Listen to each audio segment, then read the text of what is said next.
What's happening? Oh no, it's 5 to 8 p.m. So yeah, pushing a bit late. I'm just gonna drop my screen a tiny bit to get the aircon out. There we go. No Right. problem. So is it Jason, right? Jason Lee, Jason, yes. like in the Jason Lee. like Jason Scott Lee, like the actor. Yes, Lee. Yeah, that's Yeah. cool. Thanks for signing up for the meeting. I really appreciate it. I'm trying to get as much point of view and perspective around the world as I can from South Africans that moved abroad. Yes. The main motivation behind it is there's a lot of South Africans still in South Africa, and they're unsure. They want to know, and they don't just want to know it from one person. They want to know it from several. Yes. If it's worth it, is it great? Is it not? Would you make that decision again? There's so many questions that they're asking, and I as I'm watching the traffic flow through the app and things people message me, I get a lot of those questions directed at me. And I haven't lived everywhere. I can't answer all these questions. I've lived in the UK, so I can answer some of it from my point of view, and I can definitely tell them how things are in Australia, which is great in its own. Yes. So please introduce yourself. So I'm Jason. I'm an RBA accountant or insurance broking accountant. I work for a brokerage in central London. But currently with the pandemic and everything, we transferred work to home. So I'm currently still working from home because with the reintroduction back to the office, they've left a lot of roles as hybrid roles. So you can go in some days a week. And with us, because you're an accountant, you're not client facing, they've left us at home, which is nice in a way, but also not nice from a social aspect. Been living in the UK now for 5 years, came over on an ancestral visa, and I'm this week applying for my indefinite leave to remain, or permanent residence, as people would call it. So that's a very big hurdle, very costly hurdle that we're going through now. And then we should get a response on that in about 3 months' time. That's so quick. We'll know. Sorry? That's quick. Yeah, so on the website, the guideline is 6 months, but we part of those, you get lots of Facebook groups that with South Africans for visas, and there's a whole bunch of them. And a lot of feedback that I've been seeing on those groups says that they're getting responses in about 2 to 3 months. They're getting their outcome. Is it faster? Is it faster because it's the ancestral visa in say terms of a sponsored working visa? No, it's the same response time. So when you make an application for indefinite leave, there's different avenues, but all of them lead to the single indefinite leave to remain. So you could possibly be on a work visa, you could be on a spousal visa, on a skilled workers visa, on an ancestral visa. I don't know, there's lots of different visas, but all of them have the prerequisite of living in the UK for 5 years. And then after 5 years, you have the option to either renew your current visa or to apply for indefinite leave to remain. So when it's indefinite leave, there isn't like different variations of it. There is only indefinite leave, and you've got to abide by regulations and stuff like that, and then you get it. Or you don't get it.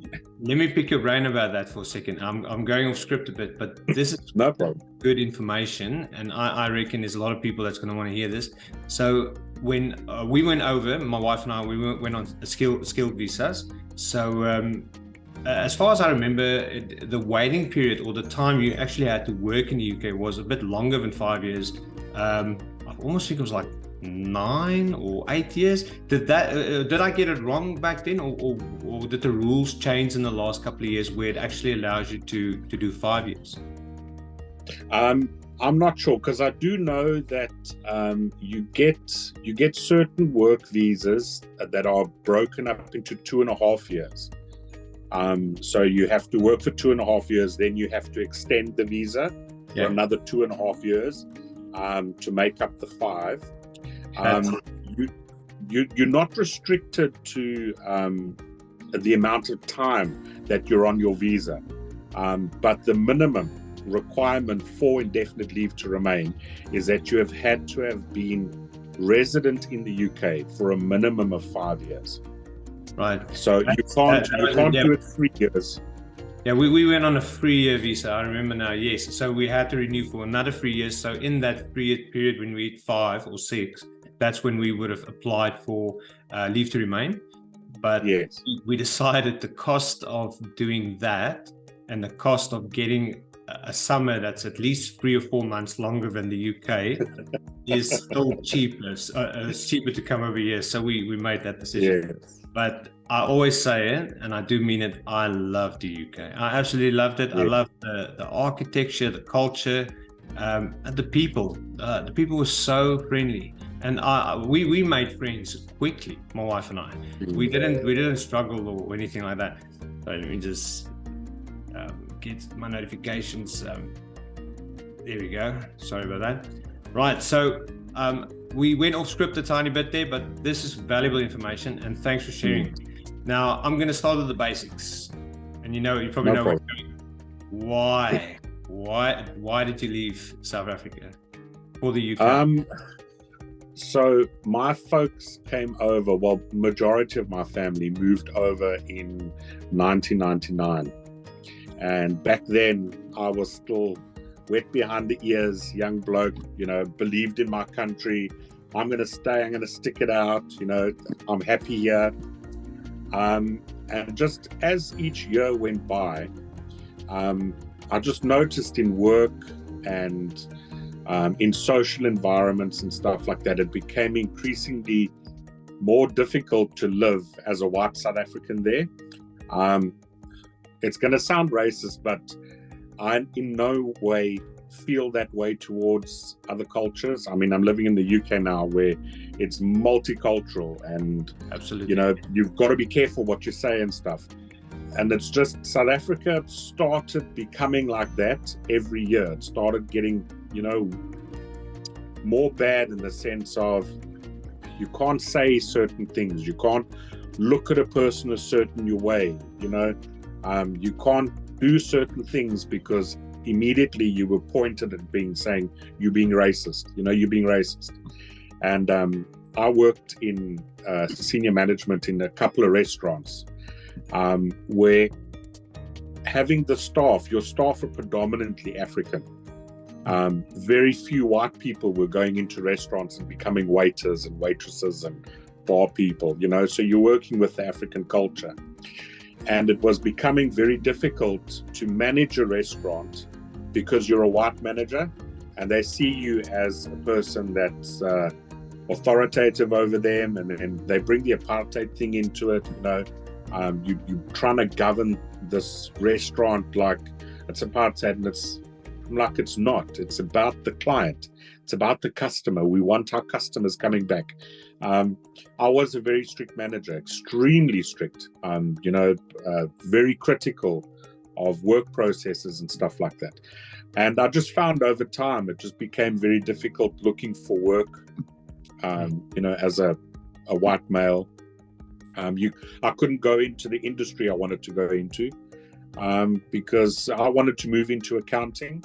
I couldn't do it because no one wanted to employ me. You apply for how many jobs and you just don't get it. It made it difficult. And then in 2014 or 2015, I'm not sure which year it was, on Christmas Day, 2:30 in the morning, we get a urgent phone call from my father-in-law. They've broken into their house. He's been shot. Can we just please help? We've got to get there. So my brother-in-law raced off with my partner to my father-in-law's house, and he survived. He was shot in the chest and shot in the knee, Unbelievable. And that incident absolutely petrified my partner, and just said, you know what, we're going to move. It was one morning I went to go fetch him from work, and he's like, I've made a decision. We're leaving this country. I can't live here anymore. Well, it's understandable after that experience. Wow. Yeah. And it took us a year, you know, getting the whole process. We came on an ancestral visa. My grandfather was born here, so that was the opportunity for us to come. Very, very expensive. It cost us about $250,000 rand, 250,000.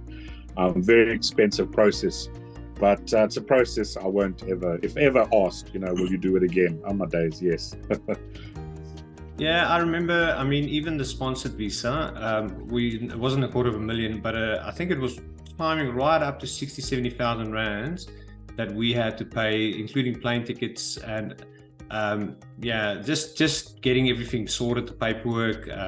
We enlisted an immigration lawyer. I'll say his name, Breitenbach's, in Cape Town. Very, very good company, and they did all the fine stuff for us because there's so much paperwork to do. And they just so well experienced, so they helped us get all of that sorted. Just to jump a bit back about the restaurant work you were doing, I can understand as someone that's in charge of an industry, especially where there's clients involved, and you will be judged by, they will be judging a book by its cover. They will. So if the presentation is not done properly, if the mannerisms aren't in place, then you need to be strict, and that's not just in South Africa. That's in any country. In any country. So I'm sorry all of that happened to you. It's and there's a lot of these stories. We didn't quite come over in such dramatic terms, but a couple of years back in South Africa, I went through my own ups and downs, being robbed and stabbed and threw off trains and everything. You can watch the movie one day, why not? But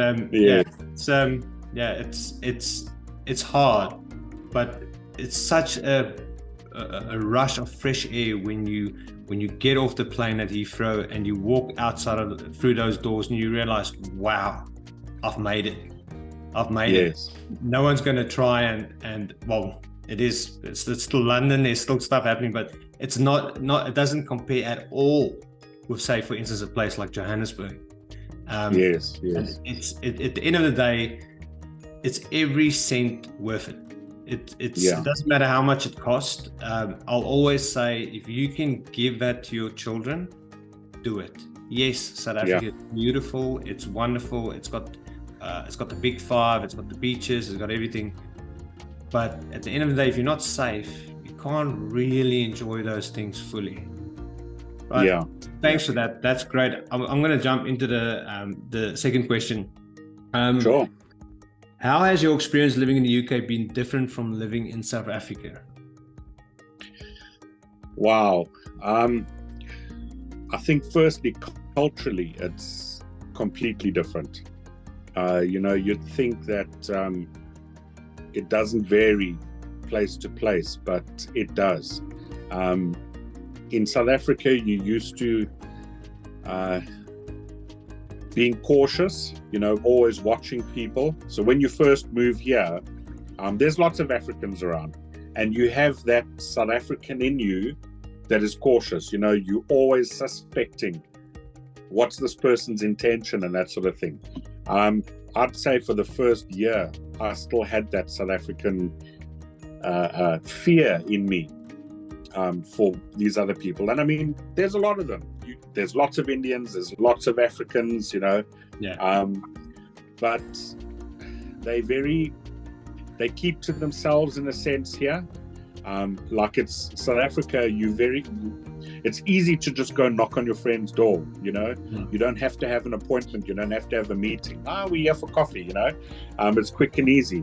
Whereas here you can't just rock up at someone's house, they look at you funny. Like, what are you trying to do? You didn't phone me and tell me you're coming, sort of thing. So those kind of things are different. But then here, where the difference comes in is you see how patient the people are. You know, I just look at COVID. People would stand in queues. We were standing in 2-3 kilometer queues just to go and buy some groceries for the week. And how patient the people were doing it. They would just stand, no complaints, no one's moaning, no one's bickering. You know, whereas in South Africa, you get a queue that's just a little bit too long, and somebody is complaining about some or other service on the other end of that line that's not working for them, you know? Yes. So it's different. And I don't know, I think in South Africa, people are friendly, people are talkative. In the UK, not so much. You'll greet someone, you walk down a path and someone's coming towards you, they'll greet you, you greet them. But it's not like a conversationalist thing, you know? Here, you greet and then you move on. So it's different, but I don't think I would change it. I wouldn't go back to South Africa. Not for what I've got here. Yeah. I'm happy here.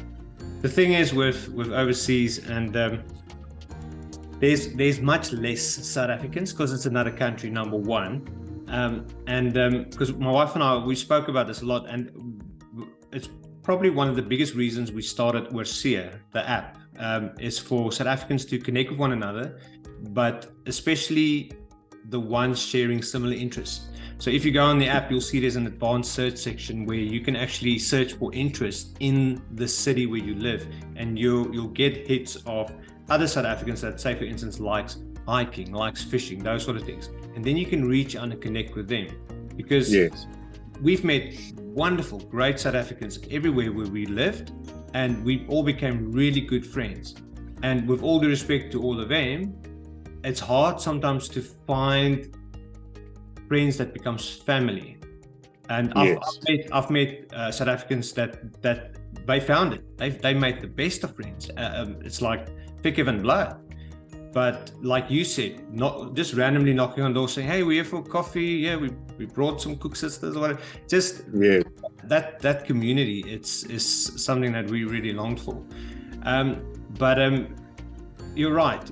I won't change it, because it's still in my kids will grow up here and they'll be family. They'll be part of the furniture, if you will, in Australia where we currently are. If we stayed in the UK, it would have been the same thing.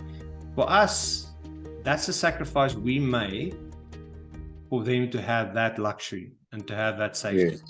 And at the end of the day, South Africa is wonderful. It is wonderful, and nothing against the country. For me, it's very important though to keep the tradition going. Because South Africans have great traditions. The way we raise our children, the things our forefathers died for, those are things that we need to still learn our kids and teach our kids moving forward, saying, listen, did you know? And then tell them the stories. The good, obviously the good and the real parts of it. So they know that we actually do come from somewhere and we belong somewhere. Despite your mum and dad feeling totally out of place in this strange, strange land. Right. Question number 3. Well, I think you've sort of answered that in question number 2 is what cultural adjustments and challenges have you faced since moving to the UK? So I'm gonna skip past that question because one thing I can say about that, making a point on the cultural side. So in South Africa, you can identify a person by their accent. So a group of people can be standing behind you talking, and you'll know that's an Indian person, that's a Chinese person, you know, that's an African. And if you know the African dialects, you can say, yeah, that's a Xhosa guy, and that's a Zulu guy. You know, that's a coloured, you know, you'll know that's a Cape coloured. That's an Afrikaans guy, that's an English guy. You know, you can tell.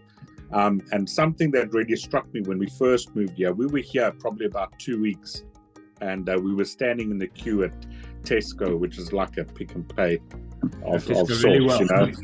Yeah, and we're waiting to pay for groceries, and there was a guy standing behind me talking to another gentleman and speaking the most eloquent English, like super high Queen's English, like the most beautiful English accent I've ever heard in my life. And I was just like mesmerized by the way he was talking and the way the words were performing, and I'm like, I've never heard that kind of English before. And out of curiosity, I just turned to look, and I was shocked. I nearly fell on my back. An African dude. And I'm like, there is no ways on this planet that man is talking like this. No freaking ways. And he was doing it. And I'm like, I was shocked. I was completely shocked. And you come here with that perception that the cultures are going to speak like they speak in South Africa. And in England, they don't. Their mom and dad might speak like that. So I've got some friends, we go to church here, and I've got some friends that are Nigerians. And when you speak to the people our age, you know, they're speaking with a Nigerian accent. Yeah. And then their kids come running there, and it's like, daddy, daddy. And I'm like, oh, my days, child. Where'd you pick up this accent if your mom and dad talk like that? You come here speaking like this little British royal, you know? We went to South Africa for a holiday while living in the UK, and my son, who then grew up in the UK, had this perfect British accent, and he was our party trick. We would like take him to the most Afrikaans restaurant we can find, speak to him in Afrikaans, and he would be speaking back to us in this British accent, and the heads kept turning. It's like, did you kidnap this child? Where does he come from? Yeah, that's 100%. Yeah, it's crazy. So I think culturally, that's the only thing that's even today. I mean, after 5 years, if someone, because you expect when an Indian person comes to you, you expect him to hear the Indian twang. Yeah. And then they suddenly start speaking English, and it's like, wait a minute, you're messing with my mind here, you know? But, especially if you've been in South Africa that long. I mean, my kids are so Aussie at the moment. It's just that's the way they speak. But isn't it such a beautiful thing? I mean, if I go and visit a place like, for instance, Dubai, the last thing I want to hear is an Aussie accent or South African accent. I want to hear Dubai accent. If I want to go to Morocco and see what the Middle Eastern sort of a country looks like and the deserts and everything, that I want to hear that dialect. I want to be full on immersed in the experience. It's such a wonderful thing. Of it all. Right. Yeah, it's great. Have you noticed any significant differences in lifestyle or work culture between South Africa and the UK? Now, you said you worked in restaurant business in South Africa, and then did you start in the accountant business in the UK, or did you do some of it in South Africa already? Well, with my career, I've pretty much been in administrative, a little bit of accounting, but very small. And then, you know, going into the restaurant, you touching on accounting because you've got to do the restaurant books and stuff like that. So I've always had an interest in accounting. I also did my national senior certificate. I did it in business management. So that a form of that was accounting, business management, legal environment and office practice, that sort of thing. So I've always had an interest in it, but never really delved into it completely. And then when I moved to the UK, my formative years in South Africa, I worked for Avis Rent-A-Car for 14 years. And then when I got here, they don't recognize your previous work history. You know, it's like, oh, so you suddenly never existed for the last 35 years. You know, now suddenly you're on the planet and you're wanting to find work.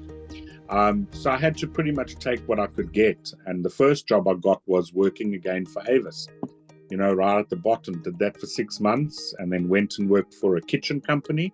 There's a company called Benchmarks. They make they construct the kitchens, you sell it, and then they're part of the Travis Perkins group.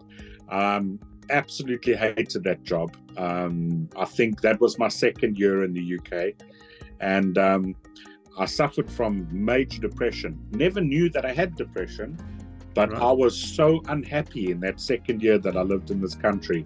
I didn't know what I wanted to do, and I'm asking myself, do you need to move to the sea? Do you want to see the sea? Because I'm a water person, so I want to hear water, I want to see water, I want to be able to swim in it, you know. And I live in Milton Keynes, which is in the English Midlands. So we're the closest beach to us is about a 2.5 hour drive. So it's not that far away, but you go to Portsmouth. It's still, the thing is, it's still far enough to not want to drive, you know, just go and look at the beach. But I tried lots of things. Tried moving house.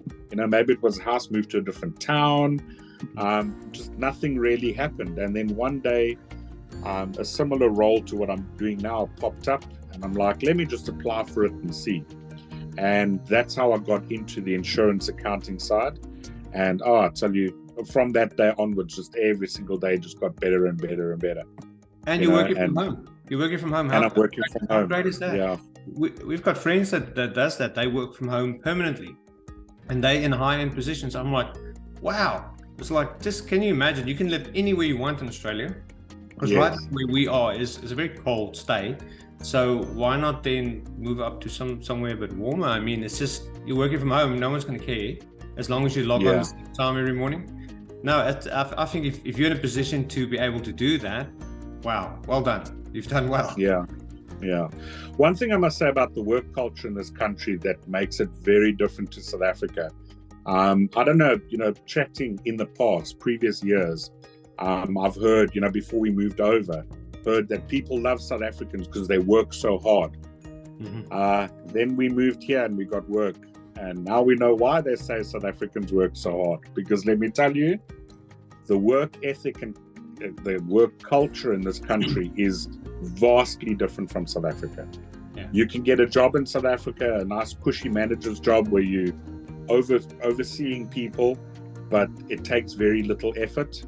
You just got to people manage, and then you're doing your job, and they're happy with that. Not in this country. There's no, you're just going to people manage. In this country, you're going to people manage, but you're going to get your hands dirty. It depends. And they're going to make you work for it. It depends. I worked for myself in South Africa. I worked really hard because I had to make money to care for my family. So there was some motivation, trust me, to keep going.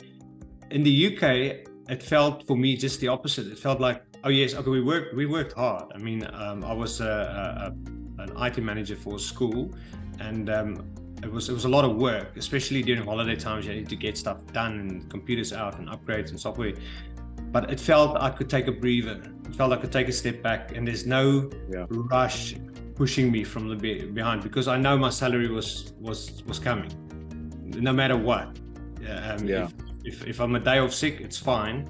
I've got sick leave, it's still coming. So I guess it depends on where you're coming from. I would say, because I know a couple of builders in South Africa, if they now make the move to say, for instance, the UK or Australia, it's going to be hard still, but it'll be easier, because there's a lot of the same struggles you don't have to deal with. In your line of work, I can imagine, especially in finance, they're going to squeeze every bit of what you've got. Yeah, they do. And I look at my partner works for Cranswick Convenience Foods. So in South Africa, when you go shopping, you get that little meat deli. Yeah. When you go into Pick and Pay, if you want sliced ham and stuff like that, you go a little deli, they slice it all for you. So here, you buy it already packed, it's already sliced. So there's a whole fridge, like a cheese fridge, filled with sliced cooked meat. So he works for a company that produces that for Tesco. And he works in the new product development department. So they always developing new products, and he's doing trials and stuff. And I tell you, they get every ounce of money that they can out of that boy's blood. They work him, mate. They work him to the bone. And I mean, right throughout that factory that he works in, the staff turnover is phenomenal. Yeah. Because it's not a work environment conducive to happiness. It's like you're coming in, you're going to produce 4 tons of sliced cooked meat a day or a shift, and you're going to get it out onto the shelves. So they really graft hard. I think it does depend on what field you're in, Yeah, I was fortunate. I haven't always worked in a private sector. I did for a few months, 4 months. Those like Vodacom and that, when you get in South Africa, where you get the salespeople like walking around and they sell you the phone stuff. I did that 4 months in the UK. I didn't sell phones. I was the tech. So whenever someone came in with a broken phone or a data transfer, that was my job. I enjoyed it, but yes, that was private sector. And then I went over to the school system, which is public sector. Sorry, no, that was public sector originally, but then I went into the government sector, and that I found less stressful. On the other hand, my wife did work in another government department, which was extremely stressful. So it definitely depends where you are. Right. So thanks for that. That was great. Was there anything you want to add to that last bit? Otherwise, I'm going to move on to our fifth and final question for the evening/morning.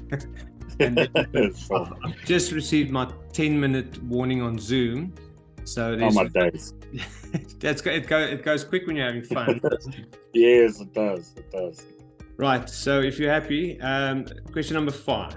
How has your perspective on South Africa changed since living in the UK? I think we've touched on some of that in between the other questions, but I reckon there's some room there to elaborate. Yeah.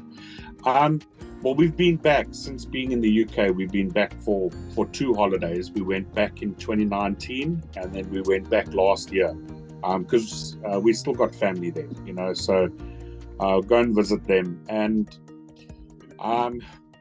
also, you're part of groups on Facebook and stuff, so you basically see what's going on in the country and stuff like that. And I mean, they've got severe issues. The ANC is doing what the ANC does best. Yeah. And load shedding is at the extreme and stuff like that. And, I'm heartbroken for the country because it's really got so much potential to be so much better and to really be a good home for everybody. But for me personally, it's not a place where I want to go back. I don't want to go back to the stress that I had there. You realize coming to the UK that anxiety and depression and that sort of thing is actually a thing. Because in South Africa, you go to your boss and you say, "Oh, I'm stressed," and he's like, "Tough shit, suck it up and get your work done." Here in this country, you go to your boss and you just say, "I'm stressed." They're like, "Do you need 2 weeks? Do you need 2 weeks off?" That sort of thing. Here, it's a big thing. It's a big issue. Whereas in South Africa, it's not they don't play up on it. It's like stress is not a disease in South Africa. Suck it up. Yeah, and the thing is, I think we are raised to be tough there. Whereas here you don't need that toughness. They rather want to pamper you and look after you and that sort of thing. And I prefer to live the way I'm living now, without the stress, without the anxiety, without the fear of what's this person going to do, when they're going to break into my house. That sort of thing. It's a different lifestyle, and it doesn't suit everybody. I've seen people lots of people. I'm on a group of people that are returning back to South Africa, from living in the UK or living in another country. After 5-10 years, they're going back. They want their children to run around barefoot because their kids can't do it here. And I pity them. I think to myself, you go back to difficulty. Yes, your kids are going to run around barefoot, but the burglar bars, the security companies, just is it worth going back to living for that stress and everything? And to me, that's not. No. I'd rather have what I have, and I'm happy with it. That's great. That's also very good advice for people looking to go overseas. Thank you for that. It's my wife does really hard work. She worked hard. It doesn't matter which country where we lived. South Africa was a bit better, I guess, for her in terms of work, but she will not ever tell us or tell me it's time to go back, because we've got our three small children, and we know what we've got. We know what's happening. I mean, we've just a couple of nights ago we fell asleep with the keys outside the door. Not just any key. The car keys are dangling from it as well. The car's parked right outside, and the door's pretty visible from the street. So I mean, you can't do that in South Africa. First of all, not just will your house be carried empty, your car will be gone, and it's not a. I'm not discriminating or anything. It's a harsh reality, and it's a fact. and it's happened. It's happened to me. Some of it's happened probably to you. It's happened to my wife. It's happened to so many people that I know, and a lot of those people are still in South Africa. For me, in order to not spoil the memories I have, I spend a lot of time reminiscing on the years, my school years in the Karoo, just on a Sunday afternoon, walking in the field and just enjoying that peace, that quiet, that there's nothing. It's just one hill after the other hill. There's a couple of jackals playing over there, and it's beautiful. And for me, that's what I miss when I miss South Africa. Yes, there's problems, but look, as soon as financially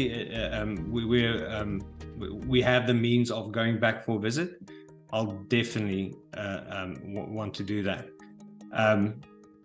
My wife, sorry, it's getting a bit long, but she's got this habit where she would just leave stuff lying around, and the handbag is lying over there, and she don't know where her phone is. So you have so climatized with living overseas, you are not ready to go back to South Africa. Yeah, that's very true. And it's true. I mean, I look at how things have changed for us here. I forget to lock the sliding door at night, whereas in South Africa, you don't have that.